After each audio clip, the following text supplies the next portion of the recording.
60 of 2022.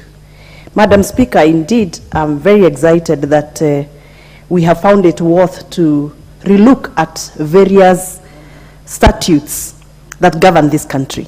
And I'm going to focus myself more on matters Cooperative Society Act of 1997. Madam Speaker, I happen to represent a county and a constituency that is made up of many cooperative societies, starting with the Milk Githunguri Dairies, which is a milk-based cooperative society. Of course, I'm sure, Madam Speaker, the House honors Githunguri for our brilliance in management of dairy cows and exemplary performing in management of dairy society. That notwithstanding, Madam Speaker, allow me to concentrate myself on coffee matters, a section that I'm very passionate on because I am a child that comes from a home that draws a lot of activities around the coffee as a cash crop.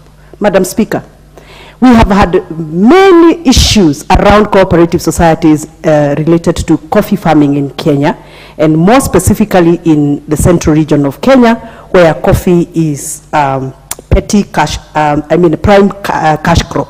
Madam Speaker, in my constituency, Githunguri, we have had very serious allegations of mismanagement of cooperative societies because the regulations that govern the elections of officials who manage the cooperative society, the people we call the management committees, the regulations and the rules that govern their operations, the periods and term limits that have been given under the Cooperative Society Act makes it completely difficult for the office of DPP and the office of EACC to nab the people who have been taking advantage of our farmers. As we speak, Madam Speaker, I have a very serious issue in my constituency with one of the cooperative coffee society where farmers lost almost 19 million shillings last year. We have tried to mobilize farmers to go to the EACC to follow their money, but whenever we make entry into the issue, we are limited by the existence of that kind of conflicting statutes placement between the Cooperative Society Act of 1997 and the operations of the EACC. That notwithstanding, Madam Speaker, I'm also very excited because you know in the past we have had a lot of cooperative societies that have crumbled in this country. And they have crumbled with a lot of assets belonging to the people we refer as the bottom-up community.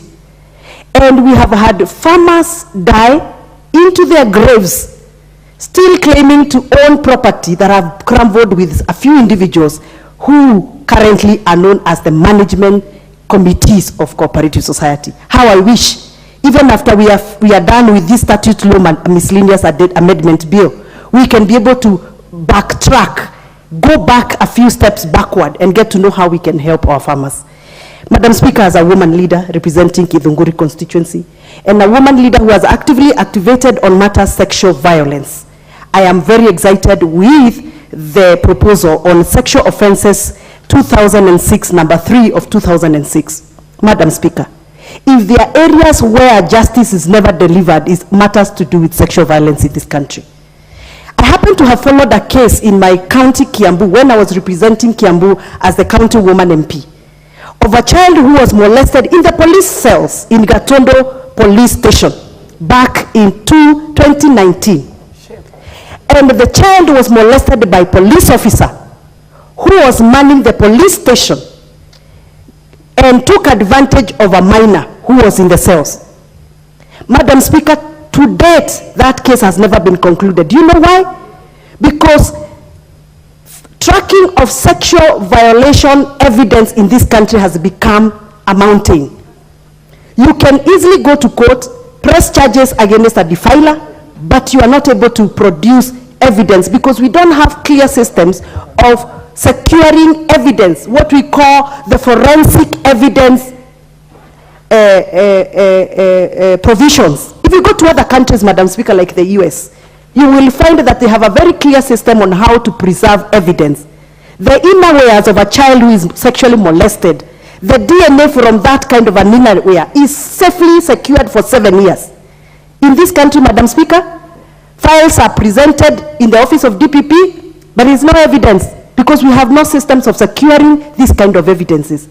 Madam Speaker, in my previous term as a member of parliament representing Kiambu County, I brought a bill proposing to have a clear act that is going to govern sexual offenses, sexual assault forensic evidence.